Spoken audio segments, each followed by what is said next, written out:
Welcome to the MamasteFit podcast. In this episode, we will be discussing the unfair statement, your pelvis is too small, and how this assumption is likely not true. We will discuss how pelvic diameters can change significantly with movement and ways to facilitate that movement during your birth. Welcome to the MamasteFit podcast. This is Gina, perinatal fitness trainer and birth doula. And this is Roxanne, labor and delivery nurse and student midwife. And this is the MamasteFit podcast, where we empower you on your prenatal fitness, birth, and postpartum return to fitness journey. Our podcast shares how to move throughout your pregnancy to stay strong and comfortable. Pain is not a requirement of pregnancy. Understand the science of birth and how to approach recovery after birth. We share our personal experiences as mothers navigating the stage of lives, plus our professional expertise as birth workers and fitness professionals. Our goal is to help you feel confident as you navigate the perinatal timeframe for an empowering pregnancy, positive birth, and postpartum journey. We are glad to have you with us on this journey and that you've chosen us to support you.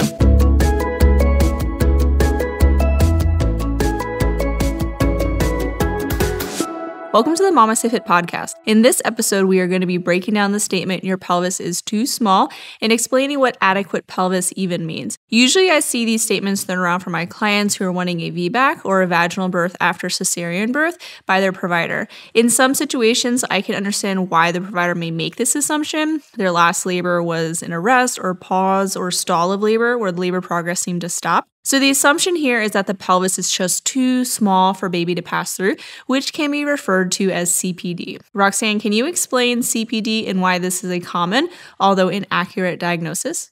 So CPD stands for cephalopelvic disproportion, and basically this just means that your pelvis is too small for your baby. And it could be that your baby is too large, so like maybe you had gestational diabetes and you grew a baby that was very large for your body, or your pelvis truly is too small, and the safest route usually for these cases is a C-section. First, we'll touch on baby is too big. So a macrosomic baby is the medical term used for a large baby. And this can happen for various reasons, but most of the time it happens because someone has gestational diabetes and it's uncontrolled in some ways that leads to the baby growing bigger than it normally would have. Very rarely grow babies that are too large for our bodies, unless your partner is vastly larger than you are, 2 feet larger than you, or just a bigger person generally. Most of us are not going to grow a baby that is too large for us. But sometimes if we have gestational diabetes and it's not being controlled well with either diet or medication, we could potentially grow a baby that's too big for us due to insulin. So our body produces insulin to control our blood sugars, but with gestational diabetes, our blood sugars are not as controlled by this insulin. So baby is getting more sugar from our blood and then they're producing their own insulin. So the insulin does not cross the placental barrier, baby produces their own. And insulin is also a growth hormone, so potentially if your blood sugars are uncontrolled during pregnancy, baby is getting more of that sugar and producing more of that insulin and leading them to grow bigger and bigger, especially in the shoulders. Other risk factors of having a larger baby is having a boy versus a girl, and then if you go past your due dates, potentially the baby could get larger and larger. With the actual pelvis being too small for your baby, this is not a common occurrence. It occurs in 1 out of 250 births, if that. And this is where your pelvis truly is too small for a baby to come through. And in these cases, it's baby never will engage into the pelvis because the opening is too small. No matter what you do, that baby just never engages into that pelvis. It is commonly used, though, as a reason for C-sections where you are in labor and your labor stops progressing. It's commonly used as a reason for a C-section being your pelvis was too small for your baby, and that's why your labor stopped progressing. When in actuality, it probably was something else, not true cephalopelvic disproportion. For people who have true cephalopelvic disproportion, this is usually someone who had some sort of childhood illness that caused their pelvis to form differently, or you had some sort of injuries, such as a car accident, that required your pelvis to be reassembled, and especially if you have rods in your pelvis. Those could be true reasons for cephalopelvic disproportion, but again, it is really rare for that to be the true case. So CPD is not common and likely overdiagnosed, but then why did labor stall? And there's a lot of reasons for labor stall, commonly referred to as the 3 or the 4 Ps, depending on if you combine one of the Ps or not. So the 3 Ps are going to be passenger, passage, and power. And some folks throw a 4th one, which is psyche, but we combine power and psyche together. The 3 work together to facilitate labor progress. And so if there was a labor arrest or a stall in your labor, it could be due to a number of reasons. So 1, it can be due to the passenger. So maybe baby's position was not well aligned to the pelvis. Maybe baby's head was tilted or extended, so they presented larger than normal. Maybe there was pelvic floor tension or just overall tension, which would be related to the passage, so the actual path that baby is navigating through. Or maybe the birther was fatigued, starving, or even sick, so it was affecting the strength of the contractions or the power. And maybe there was not a lot of movement happening, and so again, affecting that passage where the pelvic diameters were not increasing or creating more space. And this is what we're going to break down more in this episode. How can we create more space in the passage or the pelvic levels to facilitate opening the pelvis for baby to descend and rotate more easily? Let's take a break from this week's episode to hear about our sponsors. Crossover Symmetry offers world-class training and equipment for pain, fitness, and performance. We have a Crossover Symmetry shoulder system on every power rack in our gym because it has been so beneficial for our perinatal clients to support their shoulder health. Crossover Symmetry provides shoulder bands with several types of attachments, such as a door anchor for home or travel use, squat rack attachments, and also wall mounts. In addition to their equipment, Crossover Symmetry offers training programs to guide you to strong, pain-free shoulders, and even a 4-week postpartum program created by yours truly. Crossover Symmetry is our chosen brand in the gym, and we recommend them to all our clients. Check them out at crossoversymmetry.com and use code MamasteFit for 20% off your own system. Needed is a nutrition company focused on providing optimal nourishment for the perinatal journey. Did you know that during pregnancy, you need upwards of 100 grams of protein a day to support your pregnancy? The type of protein you consume also matters. Collagen is an optimal form of protein for pregnancy. It has the right amino acids to support skin stretching as your belly grows, as well as recovery from birth, whether vaginal or cesarean. Most of us don't consume enough collagen in our diet, and this is where a high-quality supplement comes in. Needed makes my favorite collagen protein for the perinatal stage. Needed's collagen is also third-party tested for heavy metals, which is important for any supplement you are consuming during pregnancy and postpartum. To get started with Needed's collagen, head to thisisneeded.com and use code MamastePod for 20% off your first 3 months of Needed. And so there was a time they used to do x-rays to measure the pelvis, and they would measure each diameter, and if your pelvis was too small, it was an automatic C-section. Unfortunately, these static measurements, or even your provider doing an internal or external assessment of your pelvis, are not an accurate understanding of your pelvic opening. Different types of movement patterns open each pelvic level in a different way. And so if we are in a static position, we are in one type of opening, which is not an accurate assessment of your pelvis's capability to create space.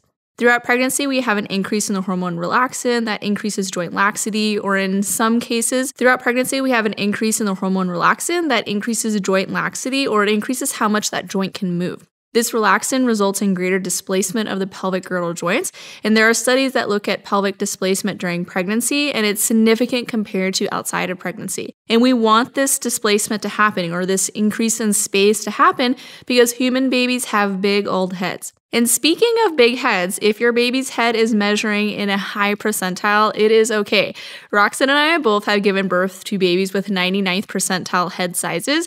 And the cool things about babies' heads is they mold and they change shape as they fit through the pelvis. Roxanne, can you talk more about babies' skulls and how they change shape to accommodate the pelvic space?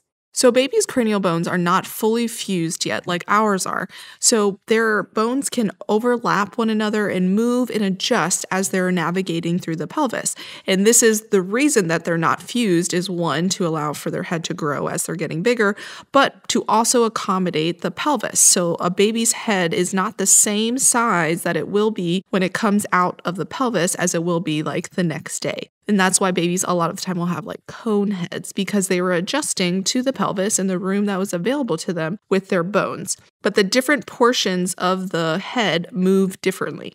So this is why babies who are OP and their chins are extended, they're not fully flexed, so their chin is not tucked into their chest, are more likely to have a stall in labor from position, because the cranial bones in the front of our head do not adjust and overlap as easily as the cranial bones in the back of our head. So when baby's chin is tucked and they are facing the more optimal way, those cranial bones move and adjust easier than the front bones so that they're able to navigate the pelvis a little bit quicker and a little bit easier than someone whose baby is extended or facing sunny side up.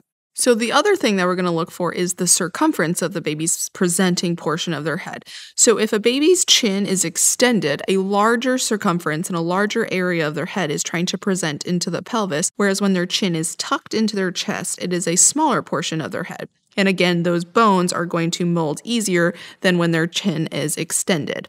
So it may not be that your baby is necessarily too big for your pelvis or your pelvis is too small for your baby. It just could be that your baby's largest portion of their head is trying to present into your pelvis. Another thing that they could be doing is most babies, we want them to come straight down. So their head is straight coming into the pelvis. But some babies will tilt their head to the left or to the right.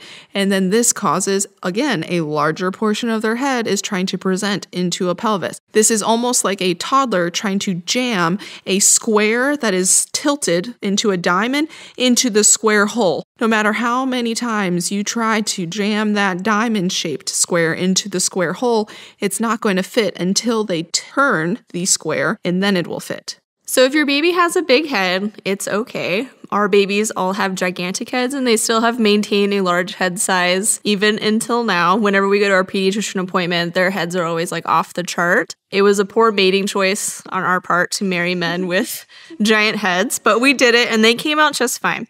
So not only do our baby's head change shape and size to fit through our pelvis can also change shape and size to accommodate for our baby as they navigate through the pelvic space. And so if we look at our pelvis, it has 3 distinct levels. We have the pelvic inlet, which is the top of the pelvis. This is where baby is going to first enter or engage into the pelvis. We have the mid-pelvis, which is the bony structure that baby is rotating through.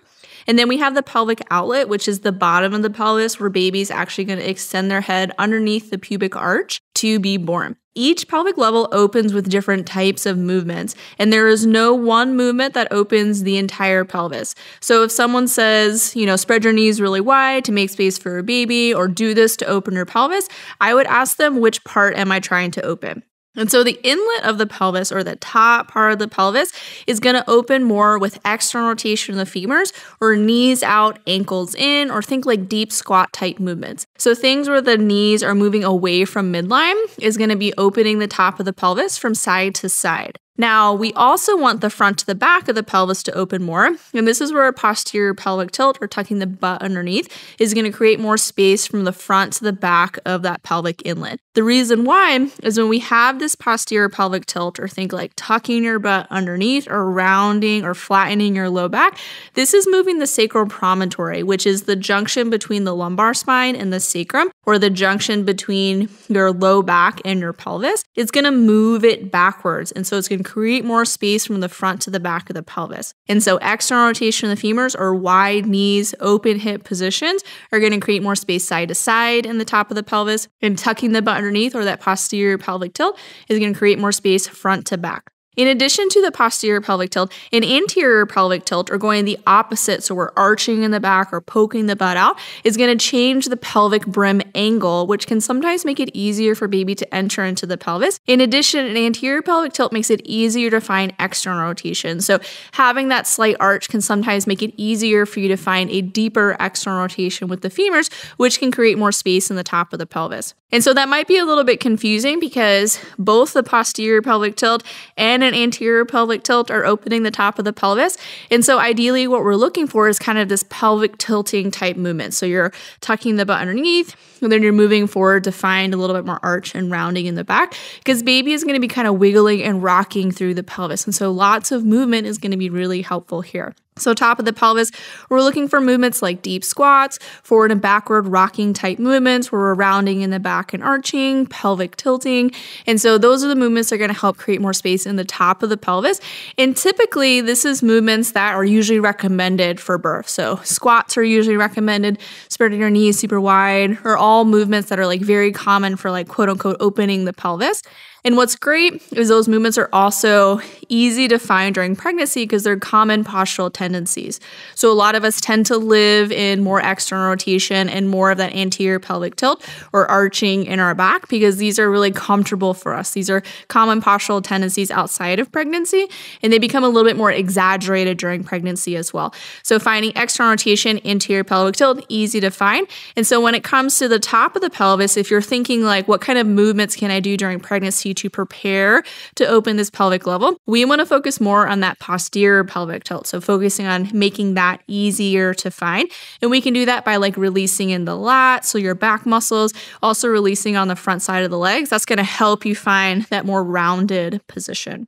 The next level of the pelvis is the mid-pelvis. And so this can be divided into two levels. We have the upper and the lower mid-pelvis. The mid-pelvis is essentially the bony structure that baby is rotating through. And so baby's going to enter, usually in a sideways position like LOT or left occiput transverse. This means the back of the head is towards the left hip. And then they're going to rotate internally or towards the front. So they're going to move through LOA, left occiput anterior. So they're diagonal to the front, all the way until they finish OA. So back of the head is towards the front of the pelvis. And so there's lots of rotation and movement happening through this pelvic level. The upper mid-pelvis is going to open more with external rotation, so open hip positions, only on one side though. So we're thinking one knee is moving away from midline. Also, a little bit of that anterior pelvic tilt is going to help to make external rotation easier, so that little bit of arching in the back, plus abduction, so moving away from midline. So the combination of those three movements is going to help to open the upper mid-pelvis, and this is where baby's beginning their rotation into the pelvis. So creating that space up there is going to help baby begin their rotation into the mid-pelvis. After that, we're moving into the lower mid-pelvis, and this is going to open more with opposite movement. So internal rotation, or knees in, ankles out, with a slight posterior pelvic tilt, so tucking the butt underneath makes it easier to find internal rotation, and then adduction, so bringing the leg towards midline. So the combination of those three things is going to help to open the lower mid-pelvis asymmetrically. So when I open the upper mid-pelvis, the opposite lower mid-pelvis is opening, and then vice versa. And so movements that are going to help to open the mid-pelvis is going to be a lot of side-to-side movements, asymmetrical movements, like swaying, like hip circles, anything where everything is kind of side to side is going to be more of that mid-pelvis opening. And so similar to the inlet, the movements that are usually easy to find are going to be that external rotation and that anterior pelvic tilt. These are common for pregnancy. And so during our prenatal preparation, the movements that we can have more of an emphasis on will be that internal rotation and that posterior pelvic tilt. So can I bring my knee towards midline? Can I bring my pelvis and rotate it on top of the femur? Think belly towards thigh type of positions. And then also, again, really emphasizing that posterior pelvic tilt. Now, the bottom of the pelvis is going to be the pelvic outlet. So this is where baby is going to extend their head underneath the pubic arch to be born.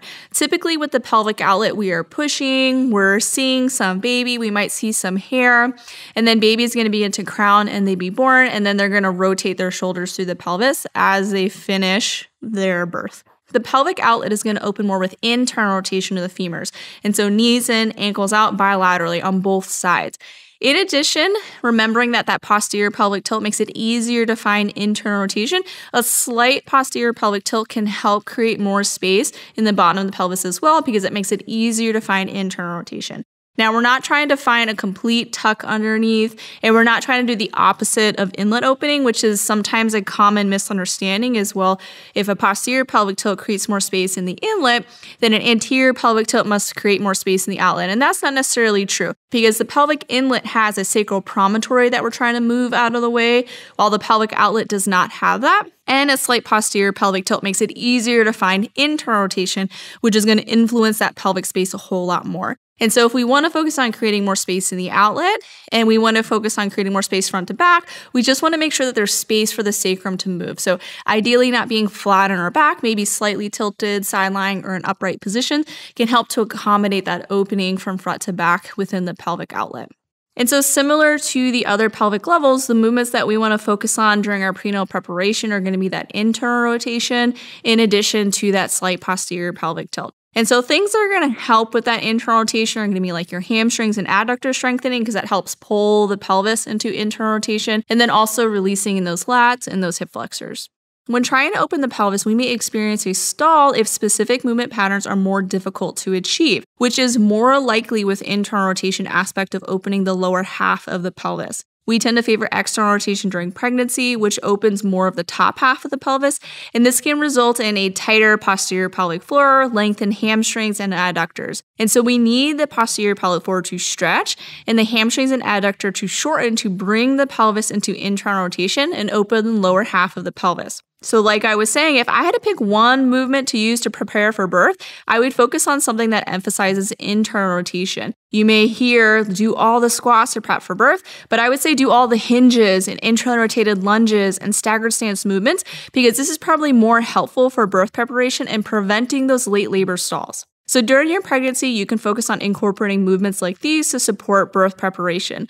In episode 3 of our podcast, we discuss this more in depth, and then we include a lot of these exercises within our prenatal fitness programs. If you want to dive deeper into how to open the pelvis, plus to prepare to open the pelvis, you can join our childbirth education course and prenatal fitness programs, where we integrate pelvic opening exercises throughout the entire program. Our prenatal fitness program has 3 versions. Our 40-week program is delivered via Team Builder as a list of exercises with demo videos and is more geared towards the athlete. So we're using like barbells, cable machines, and weights. This program takes about 45 to 75 minutes to complete, and it is the program that we have personally used during our pregnancies. We also have a 40-week mini program in the app, but the workouts only take 15 to 20 minutes and they require less equipment. So if you're short on time but prefer to work out at your own pace, this can be a great option, and it still includes the pelvic opening work. Both the 40-week programs sync to your current week of pregnancy, so you could start it at any time. So if you're 20 weeks pregnant, you would start at week 20 of our program. If you're 30 weeks pregnant, you would start at week 30. We offer a one-time payment option and then a monthly payment option. If you do the one-time payment option, you can use it for future pregnancies at no additional charge. If you do the monthly, you can just grab the months that you need and then cancel at any time. And then we have our prenatal on-demand program that is a video that you follow as you work out at the same time with both fitness and yoga.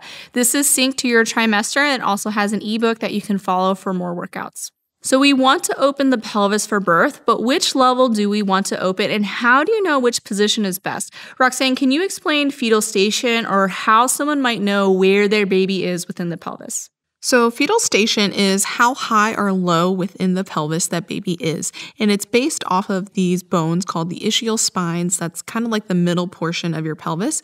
The ischial spines are 0 station. So minus station is anything above these ischial spines, and plus station is anything below. Usually around +2 is when we're able to see the top of baby's head without you having to push or like move the labia out of the way. And that's usually the time that like pushing is for sure, like it's time to push. When baby is well engaged into the pelvis, usually this is about -1 station in the pelvis, but everybody's body is a little slightly different on what station you're able to feel things just because we all have like different kind of vaginal canals in a way. Usually if baby is above -2 stations, so they're not well engaged into the pelvis, this is when we're doing more of those forward to back type movements to try to get baby engaged into the pelvis.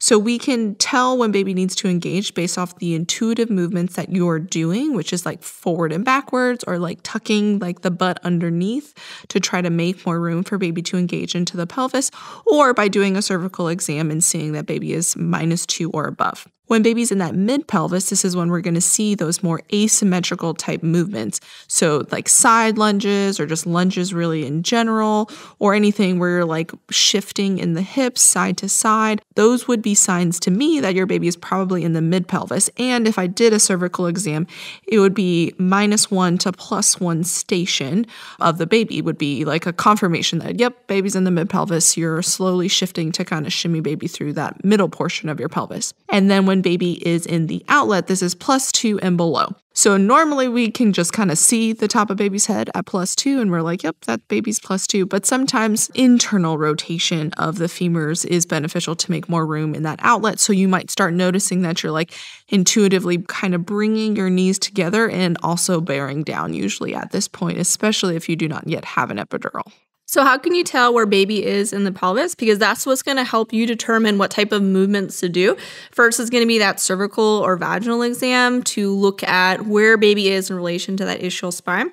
This is a subjective exam though. And so one person's -2 might be somebody else's -1. But if you have an epidural, this can be a really helpful tool to help you know what type of movements to use with a peanut ball to create space in the pelvis. But if you don't have an epidural and you're unmedicated, I find your intuitive movement patterns to be much more accurate in assessing where baby is within your pelvis. And so if baby's in the top of the pelvis, I see my clients tend to kind of rock forward and backwards. They're really tucking their butts underneath. And this is the movement patterns they tend to favor. They're doing the movement patterns that open the top of the pelvis more.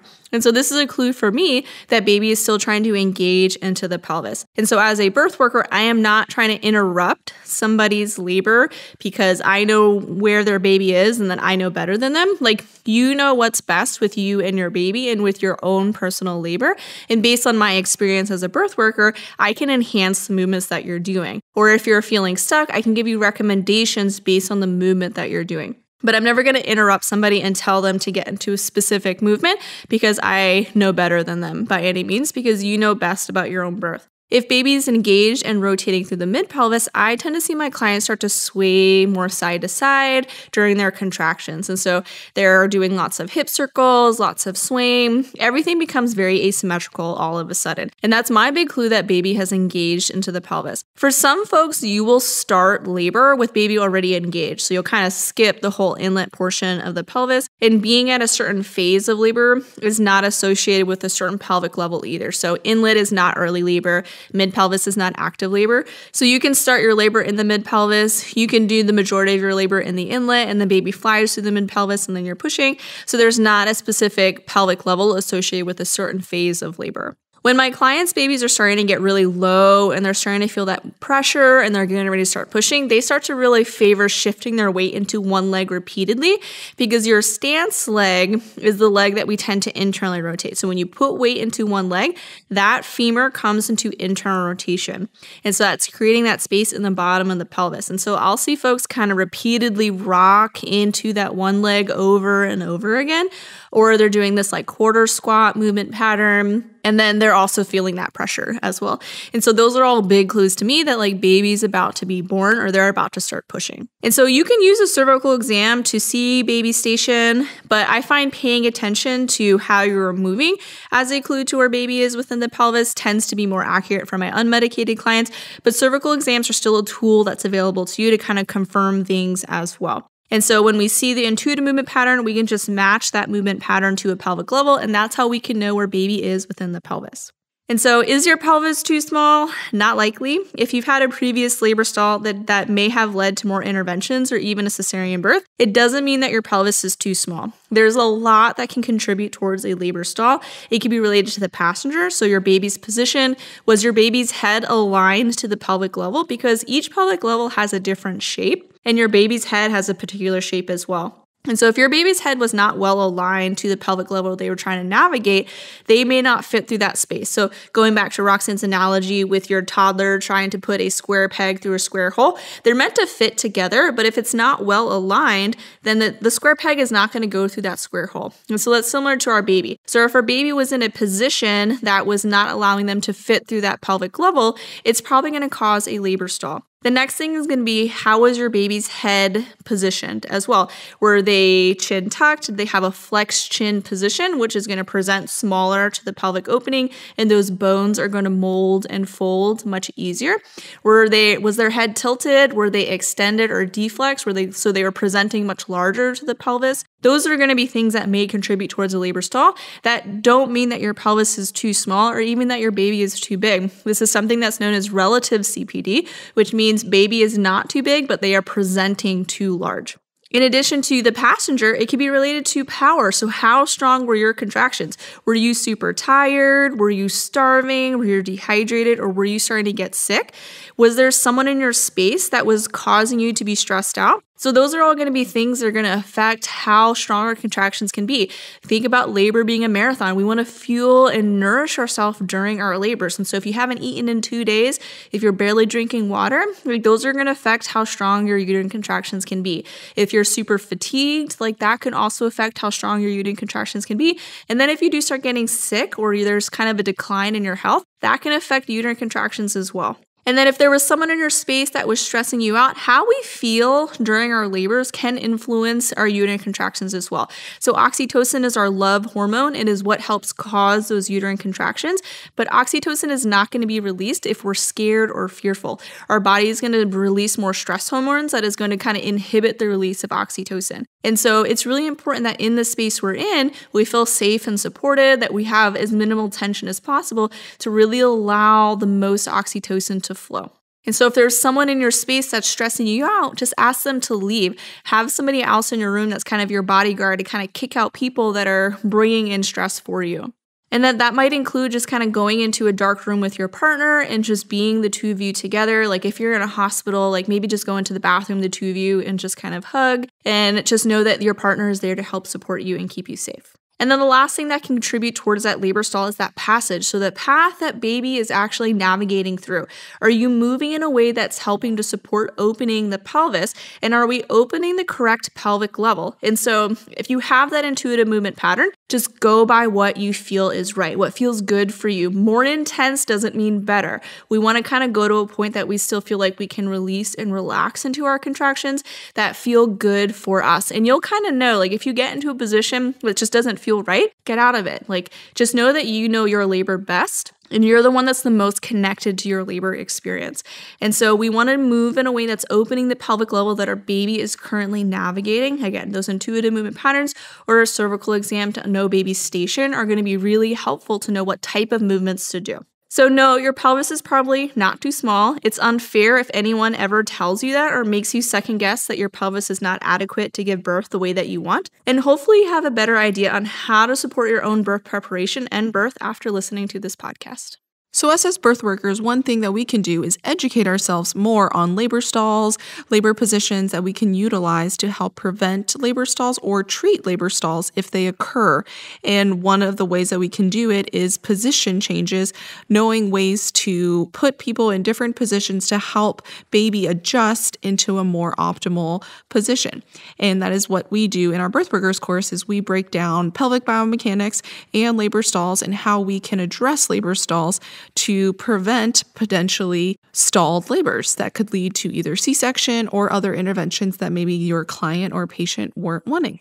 As a perinatal fitness trainer, particularly if you're working with prenatal clients, we can incorporate movements within our prenatal programming to help our clients prepare for birth, particularly movements like internal rotation or that posterior pelvic tilt, because those are two movement patterns that are sometimes harder to find during pregnancy, and the inability to find those type of movements can result in a labor stall, particularly those late labor stalls where somebody's stuck at like 8 centimeters and baby is just not descending or rotating anymore. And so as a fitness professional, we offer our fitness trainer course to help you understand what those movements are, how does the pelvis open, and then how can we integrate movements within our prenatal programming to help prepare our clients for birth. We obviously go a lot in depth to like different lifting modifications for each trimester, like things to do for pelvic girdle pain. There's a lot more in the course than just birth preparation, but it is a huge component of our programming and a big reason why our fitness trainer course really is different from other perinatal fitness courses out there is because we do include that birth element within it.